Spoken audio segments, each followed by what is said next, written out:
AMX Internacional. Medio Oriente vuelve a incendiarse. Israel y Palestina en conflicto. Aire de una crisis que cada segundo se agrava. ¿Quién tiene la razón en este drama? La Gran Colombia y las protestas, miles que exigen la salida de Iván Duque. AMX Internacional, con el periodista José Luis Arévalo.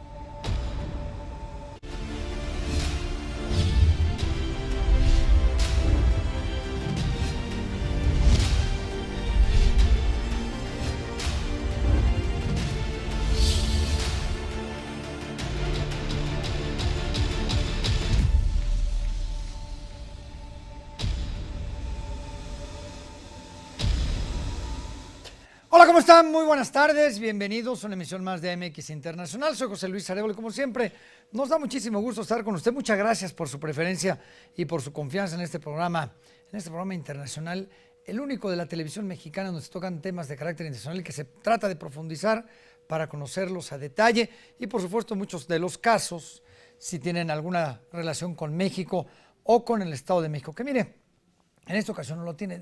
Eventualmente le iré comentando algunos detalles particulares donde pueda haber alguna relación con México de lo que vamos a hablar el día de hoy. Pero bueno, pues muchísimas gracias. Y gracias a mis compañeros que son los que hacen posible que tengamos este gran programa que está en la preferencia de ustedes semana tras semana. Hoy no podemos dejar a un lado un tema que por demás ha sido importante para la comunidad internacional. El resurgimiento o nuevamente el conflicto entre Israel y Palestina. Un conflicto que nunca ha dejado de existir desde 1948, ahorita entraremos en materia, pero que bueno, tiene sus momentos más álgidos que otros, tiene sus momentos de paz, pero tiene sus momentos complicados, como es el caso de esta ocasión. Y hoy vamos a platicar a qué se debe, por qué está pasando esto, cuál es el origen de este conflicto entre Israel y Palestina en la Franja de Gaza contra los grupos milicianos de Hamas, la Yihad Islámica, etcétera. Es un gran programa que yo le invito para que no se despegue de su pantalla, el conflicto palestino-israelí, y por supuesto que no le vamos a quitar la vista también a lo que está pasando en Colombia. Así que al final del programa, el último bloque, vamos a platicar de la situación allá, en este hermano país de Sudamérica, de Colombia, que ya lleva varios días con manifestaciones y algunos cuantos muertos a causa de los enfrentamientos con la policía. Pero bueno, antes voy con mi compañera Narendra García y con Daniel Ibáñez para que nos den el resumen de noticias internacionales más importante de las últimas horas. El presidente de Estados Unidos, Joe Biden, dijo al primer ministro israelí Benjamín Netanyahu que es partidario del cese de los sangrientos intercambios entre israelíes y palestinos. En El Salvador fue detenido Hugo Ernesto Osorio Chávez, un ex policía de 51 años. Es acusado por las autoridades como asesino serial por presuntamente ser el autor de al menos 20 muertes. El gobernador de Texas, Greg Abbott, informó en Twitter que el domingo la entidad no registró muertes por COVID-19 por primera vez desde el inicio de la pandemia. Chile votó en históricos comicios para definir a quienes elaborarán su nueva constitución. Serán 1.373 candidatos, conformados en una convención con paridad de género. Este lunes se conmemoró el Día Mundial contra la Homofobia, la Bifobia y la Transfobia. Un arzobispo croata pidió perdón a los homosexuales que se han sentido rechazados por la Iglesia Católica. Según una encuesta realizada en Brasil, el 50% de la población apoya un juicio político contra Jair Bolsonaro. El mandatario tiene una baja aprobación debido a su fallida gestión de la pandemia de COVID-19. Fuerzas Armadas de Azerbaiyán iniciaron maniobras militares con la participación de 15.000 efectivos en medio de tensiones fronterizas con Armenia. Las maniobras se extenderán hasta el 20 de mayo. Este lunes, más de 8.000 migrantes procedentes de Marruecos ingresaron en el enclave español de Ceuta, desatando una crisis migratoria sin precedentes. Hasta el momento, al menos la mitad ya fue regresado a su país de origen. El gobierno de Argentina decidió cerrar la exportación de carnes por 30 días a raíz del alza en los precios internos de la mercadería. Carolina del Sur ha introducido una ley que obliga a los condenados a muerte a elegir entre el pelotón de fusilamiento y la silla eléctrica, después de que la falta de fármacos para la inyección letal paralizara las ejecuciones durante una década. Ya estamos de regreso, muchas gracias a Narendra y por supuesto también a Daniel por esta cápsula de noticias internacionales, lo más importante. Y bueno, como lo hacemos habitualmente, buscamos durante varios días algunos memes, algunos de estos mensajes en las redes sociales que tratan de darle sentido al tema de cada semana. Y no es la excepción en esta ocasión. Y mire, el primer meme que le voy a presentar, yo tuve la oportunidad de cubrir el conflicto Israel-Palestina durante 6 meses, hace algunos años. Estuve ahí en la Intifada y siempre encontré una relación. Yo decía, y mire, perdón que lo haga, sobre todo para las personas de la comunidad israelí que nos pudiera estar viendo, esta comparación que mucha gente hace entre lo que vivieron los judíos en la época del Holocausto y lo que viven los palestinos ahora con el sometimiento israelí. Y este meme lo explica perfectamente bien. Vea usted esta imagen, por demás representativa, ahí lo tiene. Quizá la única, dice, lección que nos enseña la historia es que los seres humanos no aprendemos nada de las lecciones de la historia. Y sí, tal cual, el Holocausto del lado izquierdo con el ejército nazi y actualmente lo que viven los palestinos pues, con el sometimiento, la invasión de su territorio por parte del ejército israelí. Lo iremos platicando un ratito para que usted conozca a qué me estoy refiriendo, pero pues así pasa. Mire, hay retenes militares, yo lo vi, donde las mujeres palestinas embarazadas o con sus bolsos, como sea, no pueden entrar porque el soldado israelí no los deja entrar, no los deja pasar. Es un drama, ya lo platicaremos ahorita. Bueno, este meme también por demás significativo por el apoyo que Estados Unidos le da al gobierno de Israel. Ahí lo tiene usted, ¿no?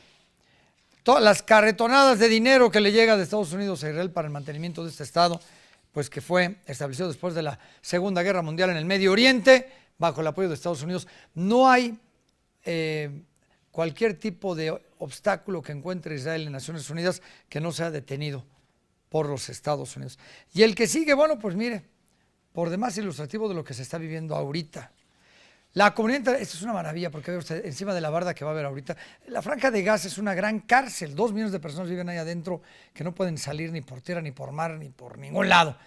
La comunidad internacional y los países árabes, viendo desde la bardita, ¿no?, cómo Estados Unidos y el ejército están matando a los ciudadanos de Gaza. Oiga, que también los palestinos de Gaza bombardean territorio israelí, cierto, es cierto, y también han muerto algunas personas, pero pues totalmente desproporcionado. Así que no se despegue de su pantalla. Y como le decía, vamos a platicar también de Colombia, de este hombre que va a aparecer ahorita en su pantalla, del señor Iván Duque, presidente del país sudamericano, que tuvo la grandiosa idea de querer subir los impuestos después de la pandemia y lleva varios días de marchas, muchos muertos más. Iván Duque también es un personaje que el día de hoy en este programa vamos a platicar la situación en Colombia. Y como lo estamos haciendo habitualmente, platicarle de qué vamos a hablar la próxima semana, para que usted esté pendiente el próximo jueves. La próxima semana vamos a hablar del cambio climático, para aquellos que no creen en él, qué tanto está afectando. Entonces, la próxima semana hablaremos del calentamiento global y cómo algunos países se han comprometido a hacer lo posible para disminuir sus emisiones de dióxido de carbono, sus emisiones de contaminantes y de esta manera tratar de reducir algo que pues ya es inminente, que es el cambio climático. Recuerde usted, esto va a ser la próxima semana. Hoy el tema es Israel y Palestina. ¿Víctimas o victimarios? ¿Quién llegó primero? Los palestinos, que dicen haber sido los filisteos, los israelíes que vivieron ahí muchos años y que fueron expulsados para irse a Egipto. En fin, un súper tema el día de hoy. Y vamos a hablar de Jerusalén y vamos a hablar de la cúpula de hierro. ¿Qué es esto de la cúpula de hierro? Miguel Ángel López Farías nos lo platica. La cúpula de hierro fue inaugurada cerca de la ciudad de Beersheba, a poco más de 10 kilómetros al sur de Tel Aviv. El también conocido como Domo de Hierro tiene sus raíces en el conflicto entre Israel y Hezbollah, el grupo islamista libanés, quien lanzó miles de cohetes que ocasionaron la muerte de cientos de personas. Desde entonces, los israelíes tuvieron la necesidad de desarrollar un escudo con el apoyo de Estados Unidos, y esto fue posible en 2011. La cúpula de hierro detecta e intercepta los cohetes lanzados por el enemigo desde el origen. Además, calcula en milésima de segundo dónde va a caer. El sistema envía otro misil para interceptarlo y detonarlo en el aire, es decir, lo desintegra casi en el mismo lugar desde donde ha sido lanzado. Funciona como un sistema defensivo cuyo software de gestión de combate destruye los proyectiles artilleros lanzados desde una distancia de 4 a 70 kilómetros. Según un informe del ejército israelí, de los 1.050 misiles disparados, 850 fueron interceptados evitando que cayeran sobre asentamientos civiles. Este sistema de defensa aéreo cuenta con el 90% de efectividad, lo que la convierte en el arma insignia de la Armada de Israel. Lo tiene usted increíble, como el Medio Oriente también es un campo de batalla para probar todo ese tipo de milicia, ¿no? De todo ese tipo de herramienta militar para poderlo utilizar quizás en alguna otra guerra. Ojalá y las cosas vayan mejorando. Vamos a una pausa, no le cambie, que el programa se va a poner muy bueno. Tenemos grandes entrevistas, grandes picotados de Miguel Ángel y la mejor explicación sobre este conflicto en Medio Oriente. Volvemos. Jericó es la ciudad más antigua del mundo. Cuenta con más de 10 siglos de existencia y aparece en 70 pasajes de la Biblia. Se encuentra ubicada en Cisjordania, a tan solo 25 kilómetros de Jerusalén.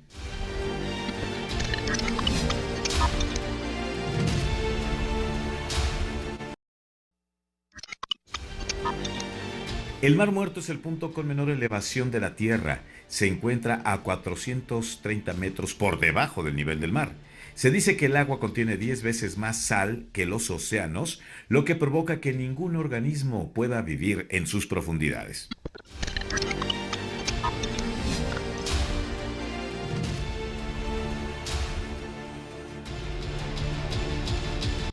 Ya estamos de regreso y al Mar Muerto, lo que comenta Miguel Ángel, ahorita al regresar del corte.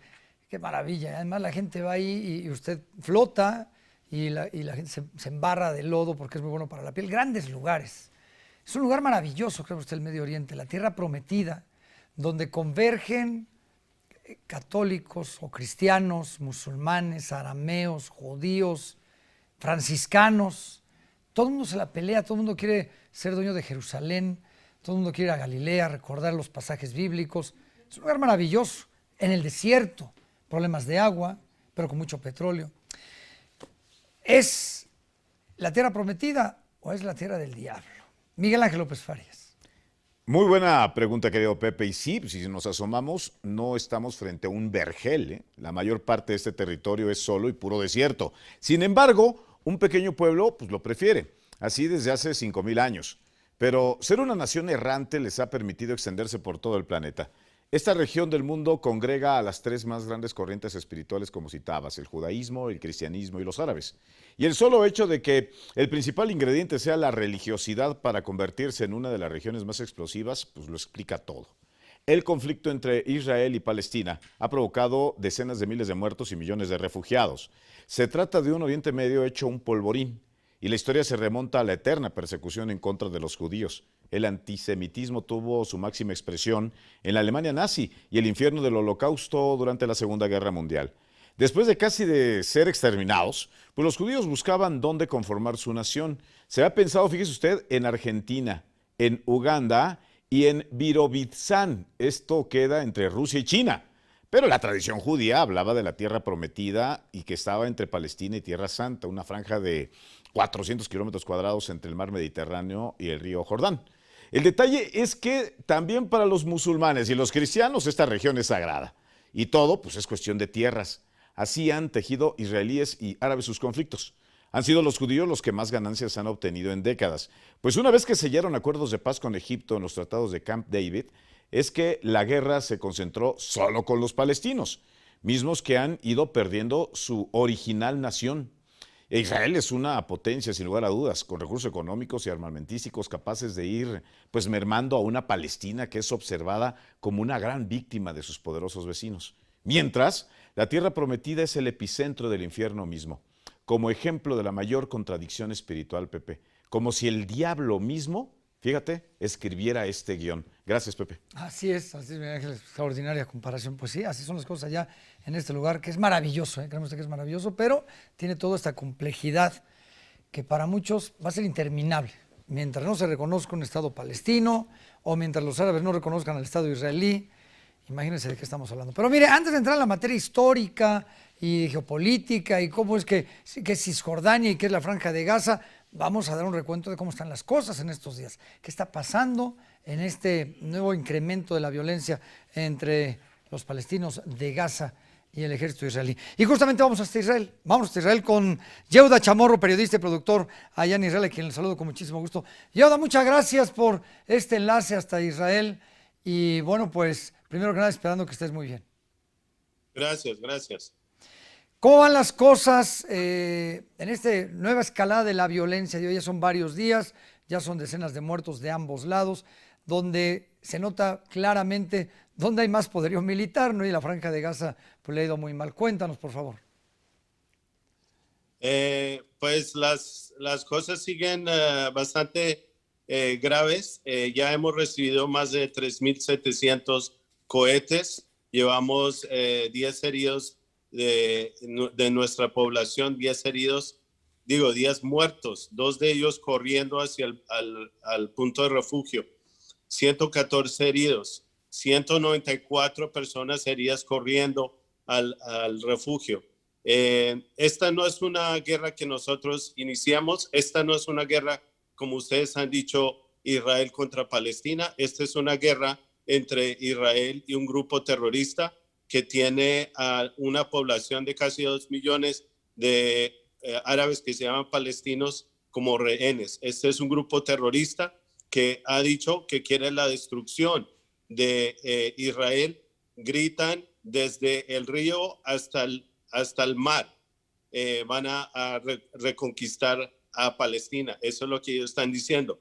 Ustedes están diciendo que ellos quieren 2 estados, uno para los árabes y uno para los palestinos y uno para los judíos, pero eso no es así, ellos quieren todo y eso es lo que ellos han dicho en su charter, en su propósito, es la destrucción de Israel. Ellos en este momento tienen 3 estados, tienen Gaza, tienen a los territorios disputados que está gobernado por el presidente Mahmoud Abbas, que también es el líder del grupo terrorista Fatah, y también Jordania. Jordania es compuesto más de 60% de árabes que se llaman palestinos. Sí.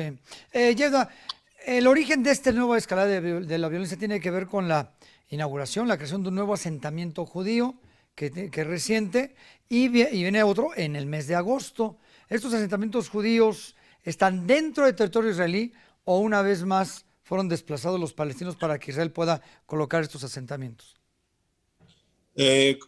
No estoy muy seguro que asentamientos. Simplemente esta guerra empezó porque Mahmoud Abbas quería, es una guerra entre el grupo terrorista Fatah o de la autoridad palestina en contra de Hamas. Están peleando por poder, están peleando por el apoyo de su gente.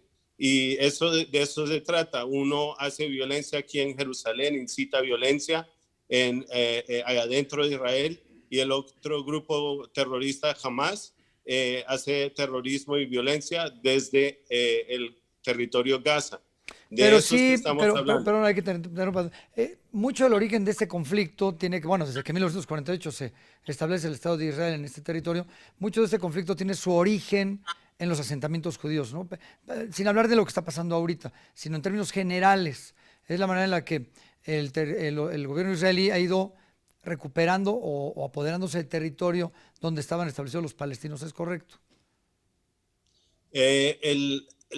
Los asentamientos, como dicen ustedes, el pueblo de judío siempre ha existido en estos territorios disputados. Simplemente que cuando Israel se defendió en 1948 en la Guerra de la Independencia, Israel pudo defenderse y retomar la parte que tenía antes. Sí. Y Jordania se tomó lo que se llama Cisjordania. Durante ese tiempo los árabes no se llaman palestinos, pero en ese tiempo Jordania tenía control de todo lo que es Cisjordania. Sí, ¿dónde estaban los árabes gritando? ¿Dónde estaban los árabes en ese momento? No estaban pidiendo un país, el terreno para que conformen un país llamado Palestina en ese tiempo. Solo cuando Israel reconquistó sus tierras antiguas, que es llamado Cisjordania por el mundo.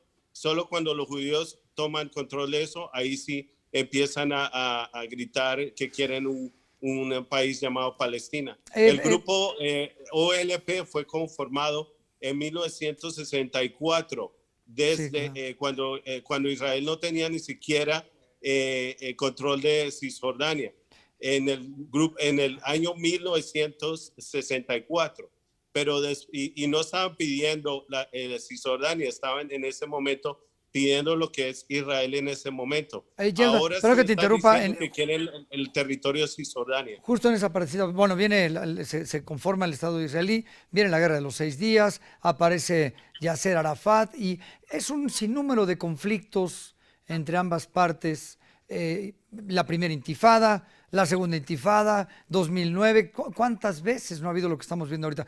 ¿Cuál podría ser la manera de conseguir un verdadero acuerdo de paz allá en el Medio Oriente desde el punto de vista de ustedes, de los israelíes? Es que nosotros estamos viviendo con diferentes tipos de pueblos. Nosotros vivimos en paz. Hay diferentes ciudades, Haifa, Yafo, Akko, Lod, Ramla. Todas estas ciudades son ciudades mixtas y hemos vivido juntos en paz con los árabes, con los musulmanes, con los cristianos, con los judíos. Entre nosotros hemos estado viviendo en paz. Lo que incita a la violencia, los que incitan la violencia son siempre los políticos. Y eso es lo que daña todo. Como en todos lados, ¿no? Pero Israel tenía control de toda la parte de Cisjordania, tenía control de Belén, tenía control de Ramallah, Jericó, todas esas ciudades que ahora de las cuales Israel se ha salido. También tenía control de Gaza. Y esto, cuando estaba en control de Israel, los árabes tenían muchos beneficios, tenían trabajo, había paz. Pero la pregunta era, me quedan 30 segunditos, ¿qué salida ves al conflicto? ¿Perdón? ¿Qué salida le ves al conflicto para terminarlo? ¿Cuál sería, desde el punto de vista de ustedes, de qué manera se resuelve esto? ¿De qué manera es que el mundo deje de culpar a Israel? Los problemas que empiezan acá son de los grupos extremistas como Hamas, como Fatah, como Hezbollah.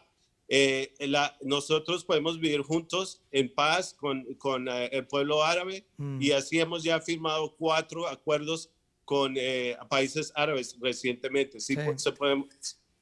Muy bien. Bueno, pues Yehuda, no sabes cuánto agradezco este enlace. Un fuerte abrazo hasta Israel y por supuesto que no será la última vez. Yehuda Chamorro, periodista y productor allá en Israel. Vaya tema, Le decía yo al principio del programa, víctimas o victimarios, porque vamos a conocer también la otra parte. Al ratito vamos a platicar con una persona que también, fíjese ustedes, mexicano, judío, pero va a conocer usted la versión del otro lado. Esto es muy interesante conocer quién realmente puede tener las razones de veras muy, pero muy difícil. Vamos a una pausa. Regresamos con más. Estamos aquí en MX Internacional. De acuerdo con los historiadores, Jerusalén es la cuna de las 3 grandes religiones por excelencia: el judaísmo, el cristianismo y el islam.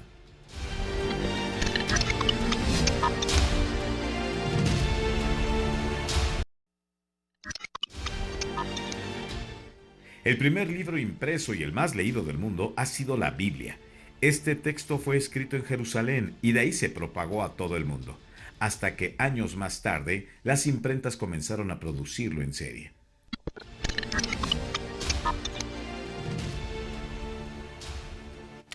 Ya estamos de regreso aquí en MX Internacional con este gran tema. Bueno, mire, nada sería posible para Israel, o gran parte de lo que hace no sería posible para Israel, sin el apoyo de los Estados Unidos. Los Estados Unidos fueron los principales, digamos, promotores de que se estableciera el Estado de Israel en este lugar del planeta.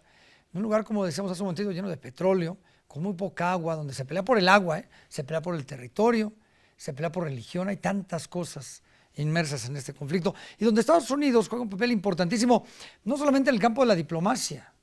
Israel tiene el tercer ejército más poderoso del Medio Oriente, y es porque Estados Unidos le manda lo que le sobra, imagínense nada más, en materia armamentista. En fin, Miguel Ángel López Farías nos cuenta este compadrazgo, esta gran amistad que existe entre Israel y los Estados Unidos. Gracias, Pepe. Y sí, con tintes históricos, porque Israel jugó un papel importante como aliado de los Estados Unidos durante la Guerra Fría. Digamos que se la debe, pero no solamente por eso. Lo que se ve como una alianza sospechosa entre Washington e Israel, efectivamente lo es. Aunque para los Estados Unidos ha resultado difícil, puesto que a sus intereses en Medio Oriente por el petróleo lo han obligado a disimular que no está del todo con el Estado judío. Recordemos que para los árabes, los judíos son los invasores de sus territorios. Pero bueno, vamos a regresar a la Guerra Fría, cuando la Unión Soviética tenía el dedo en el gatillo. Y los gringos necesitaban países aliados en Oriente Medio para instalar sus juguetitos, sus bases con todo y misiles. Y el único socio que encontraron en la región fue Israel. Y así se tejió este compadrazgo, esta sociedad.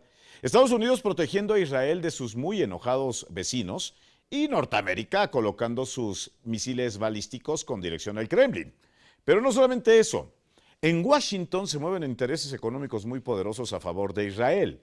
Grupos con enorme poder han hecho antesala en el Salón Oval y pocos han sido los mandatarios de las barras y las estrellas que se han negado a darles apoyo.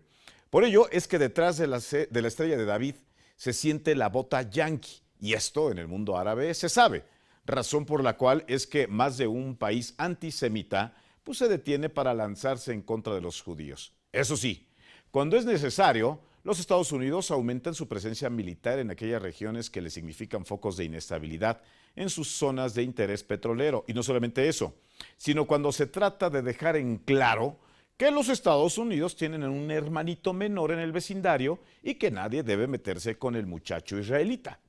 ¿Se han percatado que en el Capitolio nadie se manifiesta si un niño palestino es asesinado? Por cierto, aquí el organismo mundial conocido como Naciones Unidas es una especie de invitado de chocolate, pues sus intervenciones son lo más parecido a las llamadas a misa, Pepe.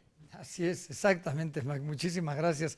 Muy bien explicado perfectamente bien cómo funciona esta relación Estados Unidos e Israel. Fíjese usted, uno dice, bueno, ¿cuánta gente vive en este lugar? ¿Y qué es Cisjordania? ¿Y qué es Gaza? Rápidamente le voy a tratar de dar una explicación. Hay aproximadamente 7 millones de israelíes o israelitas viviendo en esta zona. Otros 7 millones de palestinos, de los cuales aproximadamente 5 millones viven en lo que es Cisjordania. Cisjordania son pequeñas islas dentro del territorio israelí, pequeñas islas donde se encuentra Belén, la zona de Belén, Hebrón, toda esta zona Ramala, que es la capital. Y los otros 2 millones se encuentran en la franja de Gaza. La zona de Cisjordania, gobernada, como decíamos hace un ratito en la entrevista, por Mahmoud Abbas. Bueno, eso es una fracción palestina.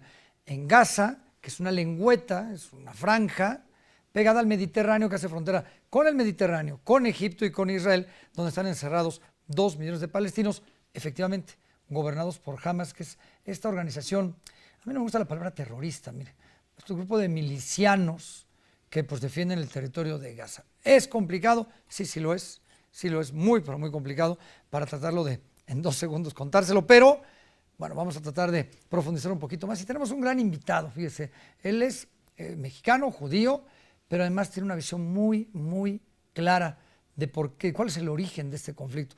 Y me da muchísimo gusto porque además él fue fundador de un museo que lo invito a que lo conozcan en la Ciudad de México, el Museo de Memoria y Tolerancia, allá en la capital de la República Mexicana, que muestra los horrores de las guerras. Jacobo Dayan, él es analista internacional y experto en derechos humanos. Qué gusto, Jacobo, la verdad, me da muchísimo gusto que nos acompañes. Muy buen día. Explicarlo en poco tiempo es muy difícil, pero estas escaladas de la violencia entre Israel y Palestina son muy recurrentes. Se deben, lo preguntaba yo hace un ratito en otra entrevista, el motivo de esta nueva escalada que estamos viendo tiene que ver con los asentamientos judíos, con el establecimiento de nuevas colonias donde se están quitando a palestinos para que vivan judíos allá en Israel.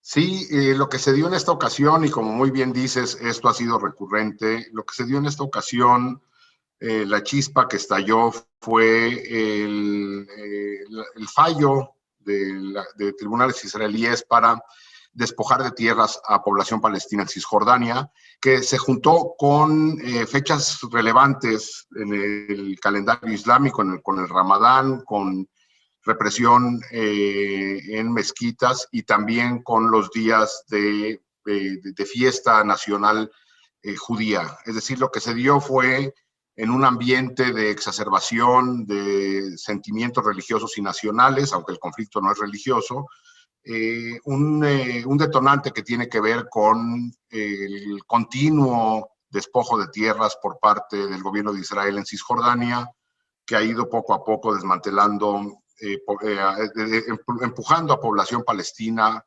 e intercambiándola por población israelí. Ese es el detonante en esta ocasión, que Hamás aprovecha en la Franja de Gaza para hacerse ver como el actor político relevante dentro del pueblo palestino. El conflicto es interminable, o viene desde 1948 con tantos y tantos tratados de acuerdos de paz, intentos de acuerdos de paz que no se han logrado, Jacobo. ¿Por qué no se consigue un acuerdo de paz? ¿Qué es lo que ha evitado que ambas partes se puedan sentar a la mesa y realmente establecer un acuerdo de paz que a las dos partes las pueda convencer? Creo que es una pregunta, pues es la pregunta más relevante y la respuesta no es fácil. Y creo que tiene que ver con los liderazgos que ha tocado. Es decir, cuando del lado israelí ha habido liderazgos que empujan hacia la paz, del lado palestino no los ha habido. Y cuando del lado palestino hay liderazgos que buscan la paz, del lado israelí no los ha habido. Y me parece que la comunidad internacional ahí también ha jugado un papel muy importante al no presionar de manera permanente y fuerte para lograr este acuerdo, algún acuerdo. Yo diría que hoy no hay liderazgos en ninguno de los dos lados capaces de sentarse en una mesa y buscar una negociación. No hay, las condiciones no están dadas en estos años, en estos momentos, por falta de liderazgos. Y liderazgos no nada más entre israelíes y palestinos, sino entre los distintos líderes políticos regionales y evidentemente las potencias. Tú eres experto en temas de derechos humanos y a la distancia vemos la disparidad en la manera de atacar. Por un lado, los milicianos de Hamas atacan con cohetes. Por el otro lado, los israelitas atacan con aviones, con barcos, con buques, con misiles, etcétera, etcétera. Hay un desequilibrio. Esto la gente se da cuenta de ello. ¿Qué pasa con los derechos humanos de ambas partes? Porque nada justifica el ataque a civiles, pero es completamente desequilibrado, ¿no? Sí, correcto. Incluso, bueno, pues más allá de lo que yo piense, ya lo que hay es una investigación en la Corte Penal Internacional. La Corte Penal Internacional, hay que recordar, es este tribunal de última instancia que se creó para juzgar los genocidios, los crímenes contra la humanidad, los crímenes de guerra, el crimen de agresión.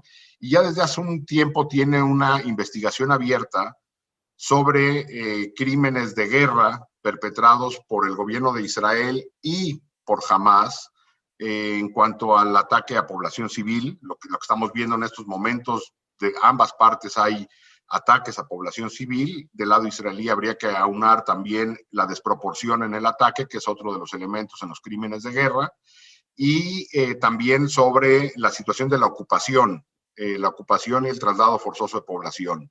Esos son temas que están siendo investigados ya por la Corte Penal Internacional y habrá que ver pues, cuáles son las sentencias que se dan en los próximos meses o años. Pero sí, desde la perspectiva del derecho penal internacional, se están perpetrando crímenes de guerra por ambos bandos y en cuanto a ataque a población civil, y del lado israelí aumentaría yo el desplazamiento forzado de población en Cisjordania y los ataques desproporcionados. Jacobo, ¿qué salida le ves tú a no al conflicto en general, que creo que va a ser muy difícil lograr un acuerdo de paz definitivo, pero a esta escalada de la violencia, qué camino le ves tú al mediano plazo, sobre todo con Joe Biden a la cabeza en la participación de Estados Unidos en esta nueva escalada?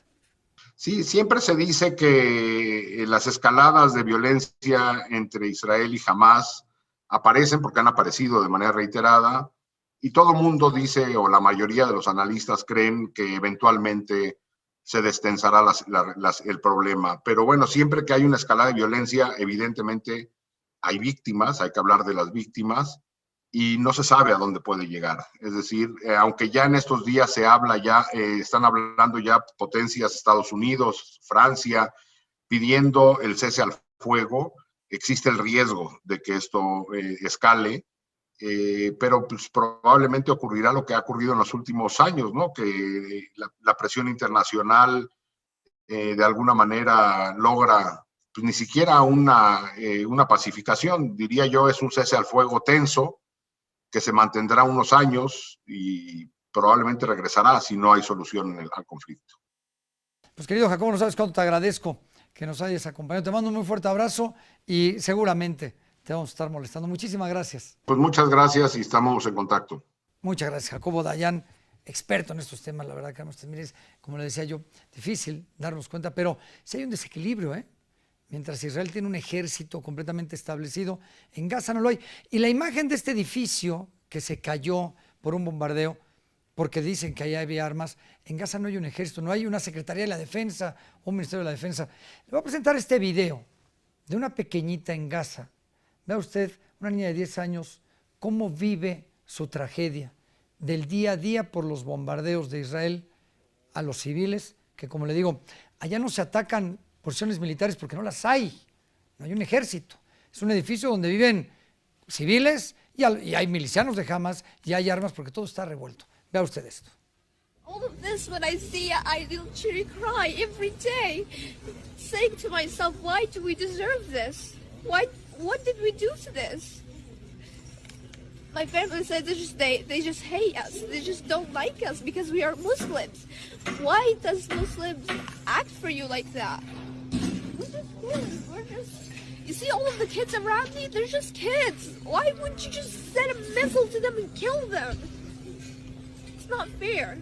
I was sick. I don't know. I can't do anything. You see all of this? What do you expect me to do? Fix it?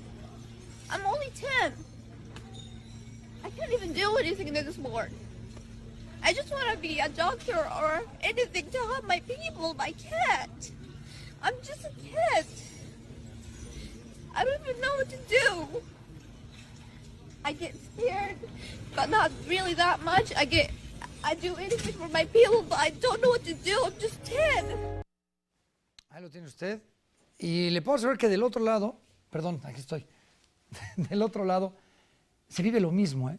Le puedo asegurar que una pequeñita israelí que recibe una bomba de Hamas, pues lo vive igual. Pero hay una desproporción brutal entre los ataques de Israel contra Gaza que del otro lado. Y donde la comunidad internacional, por eso decía yo, aquí son víctimas y victimarios los dos, la comunidad internacional no hace nada. Hay un personaje principal en todo esto, que se llama Jerusalén, la ciudad santa, la ciudad en donde teóricamente, como está dividida y como es la ciudad de todos los que profesamos algún tipo de religión, pues somos propietarios de ella. Es Jerusalén. Jerusalén es conocida como una de las ciudades más antiguas del mundo. De acuerdo con expertos, su fundación data del año 1004 a.C., al ser conquistada por el rey David de Israel. Sin embargo, en esta región hay vestigios de construcciones que van más allá del milenio 5 a.C. Siempre ha sufrido disputas por el territorio. En el año 64 a.C., las tropas romanas de Pompeyo fueron a la conquista de Jerusalén y terminó formando parte del imperio como provincia de Judea. Después de principios del siglo VII, los árabes tomaron Jerusalén y la religión predominante en la ciudad cambió una vez más. Los musulmanes levantaron una mezquita en la roca donde Mahoma ascendió a los cielos. Es mejor conocida como la Cúpula de la Roca. Tras 4 siglos de dominación musulmana, el Papa Urbano II anunció la Primera Cruzada, buscando instaurar de nuevo el cristianismo en la Ciudad Santa. Entre tantos conflictos llegamos a la era contemporánea. La Guerra de los 6 Días en 1967 enfrentó al Estado de Israel con sus vecinos árabes, todo a causa de conflictos ideológicos. Israel amplió sus fronteras ocupando Jerusalén, esto tras una decisión de la ONU. Desde entonces, Palestina reclama la Ciudad Santa del Este como su capital. Israel, por su parte, considera Jerusalén como su capital eterna e indivisible, generando así una disputa interminable. Finalmente, cabe señalar que en esta región existen 3 mundos distinguidos, cada uno con su respectivo templo sagrado. El barrio cristiano, que cuenta con la iglesia del Santo Sepulcro. El barrio musulmán es el más grande. Contiene el santuario de la Cúpula de la Roca y la mezquita de Al-Aqsa.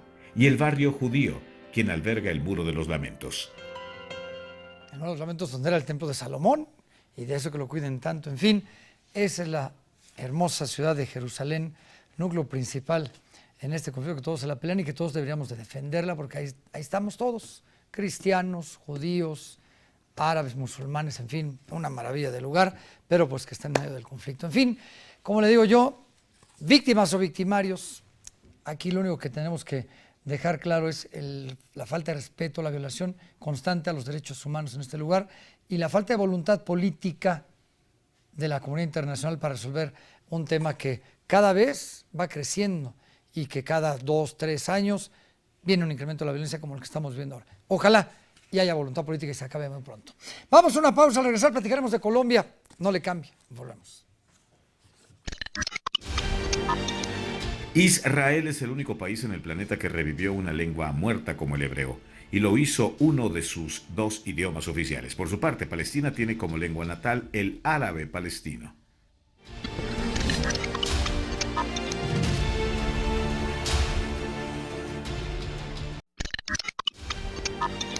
Palestina fue proclamada en el exilio en Argel el 15 de noviembre de 1988. Cuando el Consejo Nacional de la Organización para la Liberación de dicha región adoptó la Declaración de Independencia de Palestina de manera unilateral.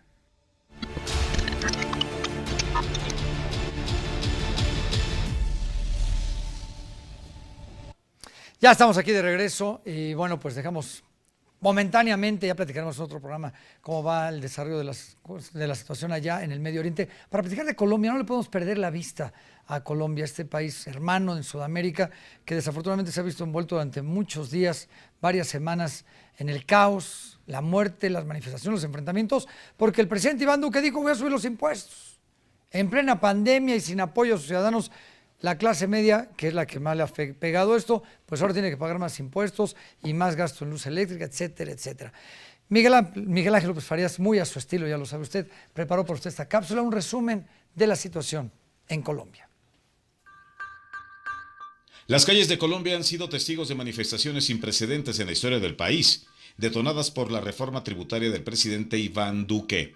La llamada Ley de Solidaridad Sostenible contemplaba el aumento de impuestos para la clase media y trabajadora, que es precisamente la más afectada por la pandemia. Además, incluiría el aumento de IVA a productos básicos como la luz, el agua y el gas. Como respuesta a estas medidas, organizaciones sociales, sindicales y ciudadanía en general provocaron un paro nacional el 28 de abril. Desde esta fecha, las manifestaciones masivas y enfrentamientos entre policías y ciudadanos son escenas que se repiten día con día, aunque el gobierno colombiano dio marcha atrás con la medida desde el 2 de mayo. Al día siguiente, el presidente decidió sacar a los militares a la calle en un intento de mostrar que la situación estaba bajo control. Pero esta decisión acentuó las tensiones. Tan solo en la ciudad de Cali se registraron 10 homicidios en un solo día. Desde que iniciaron las movilizaciones hasta el 10 de mayo, se registraron 52 personas asesinadas, presuntamente por el accionar de la fuerza pública. Además, 489 personas heridas, entre las cuales hay 69 defensores y defensoras de los derechos humanos. 15 víctimas de violencia sexual, 1.365 personas detenidas, 12 allanamientos, 709 denuncias por violencia policial y 548 personas desaparecidas, de las cuales solo 113 han aparecido. Colombia ha vivido muchos momentos delicados a lo largo de su historia, pero ahora parece estar recorriendo un camino desconocido, y las movilizaciones masivas son un reflejo de un descontento más amplio frente al ejecutivo de Duque. La generación que lidera las protestas en las calles creció en un país en guerra, y es por ello que, aunque ya se logró el retiro de la reforma tributaria, el pueblo de Colombia busca una mejor implementación del proceso de paz, reformar a la policía y una economía más igualitaria. Muchísimas gracias, Miguel. Muchísimas gracias, Miguel Ángel, por el gran trabajo que realiza en nuestros programas cada semana. Pues ahí tiene usted la situación allá en Colombia. Vámonos directamente hasta allá, ¿qué le parece? Para que nos expliquen a detalle qué está pasando en nuestro hermano país sudamericano. Ahí está Carlos Mauricio Muñoz, periodista e historiador en Colombia. Muchísimas gracias, Carlos Mauricio. Muy buen día hasta Colombia. Muy buenos días, enviando un abrazo gigante desde Colombia. Ya va a ser un mes de todo esto, Carlos Mauricio. ¿Se ve una luz al final del túnel o lejos de mejorar la situación se empieza a complicar más?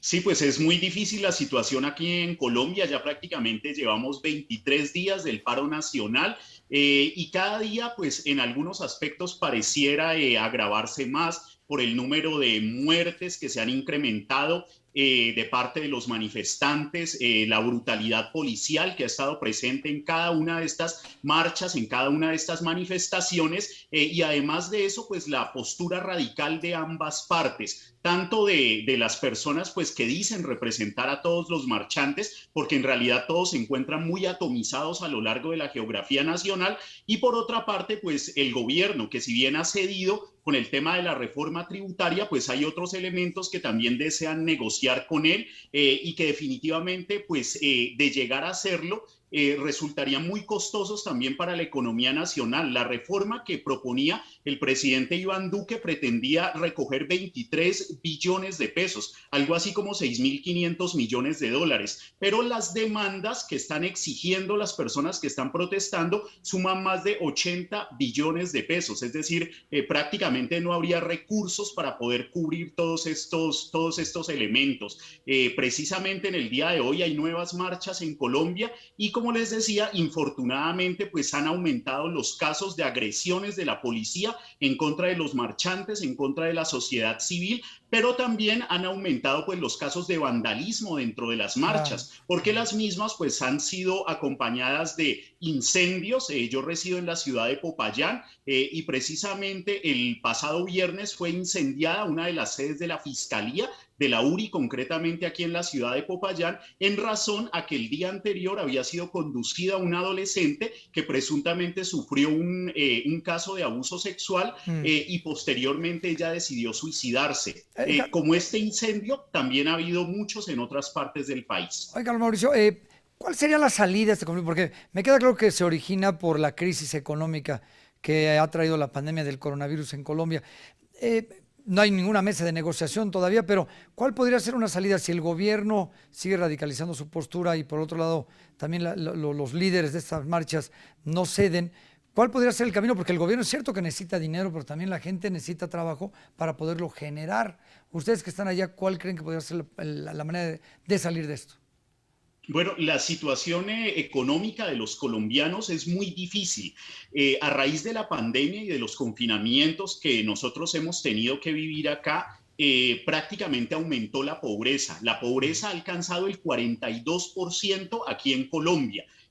Más de 20 millones de colombianos ganan al mes aproximadamente 350.000 pesos, algo así como $80, pero de ellos por lo menos 7 millones de personas subsisten con aproximadamente $80 al mes, lo que no les alcanza ni siquiera para adquirir las suficientes calorías para poder sobrevivir, para poder estar sanos. Entonces, dentro de todo este desorden que se ha presentado al interior de todas estas protestas, pues bien vale la pena reflexionar sobre las ayudas y el papel del gobierno colombiano en la generación de empleo para toda esta población que prácticamente vive en la marginalidad. Sí, claro. Y también para los jóvenes, que han sido un sector muy importante dentro de estas protestas. Ya el gobierno va a empezar a implementar un subsidio al salario mínimo para la población joven que empiece a emplearse. Pero de todas formas, estas medidas pueden ser insuficientes frente a todo el grado de pobreza que existe en Colombia.